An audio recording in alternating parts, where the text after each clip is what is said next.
সম্পূর্ণভাবে। কারণ 2021-এ যখন প্রার্থী হয়েছিলাম তখন তো আমার কাজের 1 বছরের এক্সপিরিয়েন্স ছিল মহিলা মোর্চার সভানেত্রী হিসেবে, কিন্তু এখন গত 5 বছর ধরে প্রচুর কাজ করেছি। এমএলএ ফান্ড ছাড়াও নিজের ইনিশিয়েটিভে প্রচুর কাজ করেছি। যা অন্যায় হয়েছে প্রতিবাদ করেছি।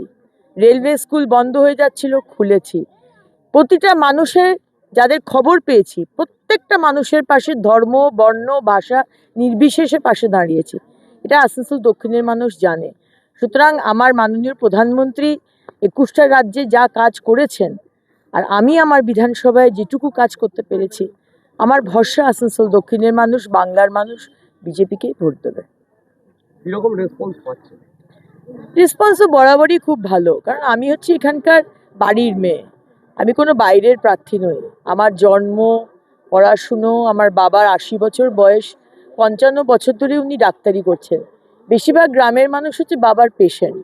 সুতরাং মানুষ আমাকে চেনে বাবার থ্রু দিয়ে, এবং 5 বছরে কাজ করেছি, বাড়ি বাড়ি গেছি, প্রতিটা পাড়ায় গেছি, মানুষের পাশে দাঁড়াবার চেষ্টা করেছি।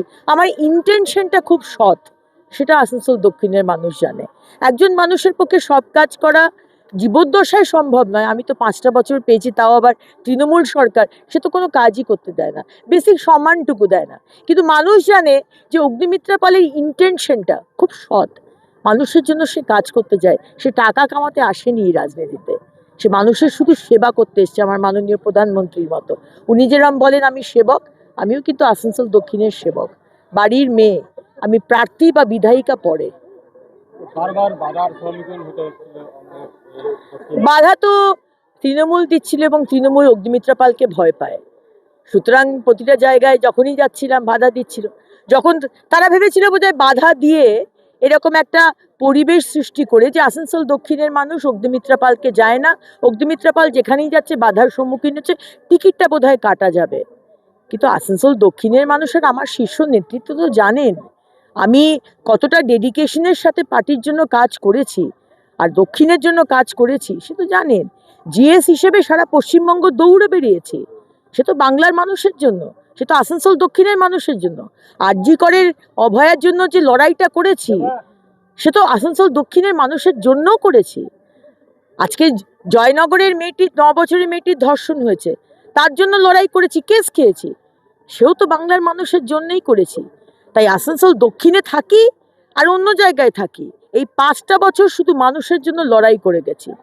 বিরোধী হিসেবে লড়াই করাটাই আমাদের কাজ, প্রতিবাদ করাটাই কাজ, এবং সেই প্রতিবাদটা করে এসছি। যা অন্যায় হয়েছে, সে বালি হোক, কয়লা হোক, জল হোক, যে কোনো অন্যায়তে অগ্নিমিত্রা পাল কিন্তু আগে দাঁড়িয়েছে, সেটা আসানসোল দক্ষিণের মানুষ জানে। তৃণমূলের কোনো প্রার্থী ঘোষণা হয়নি, যদি হয় তো কোনো ইফেক্ট?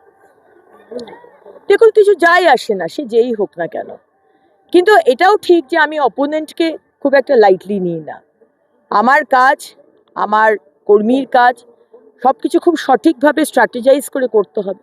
কারণ তৃণমূলকে যতই তারা দুর্নীতি করুক, জয় করুক, যে কোনো অপোনেন্টকে খুব আন্ডার এস্টিমেট করা আমার মনে হয় বোকামোর কাজ।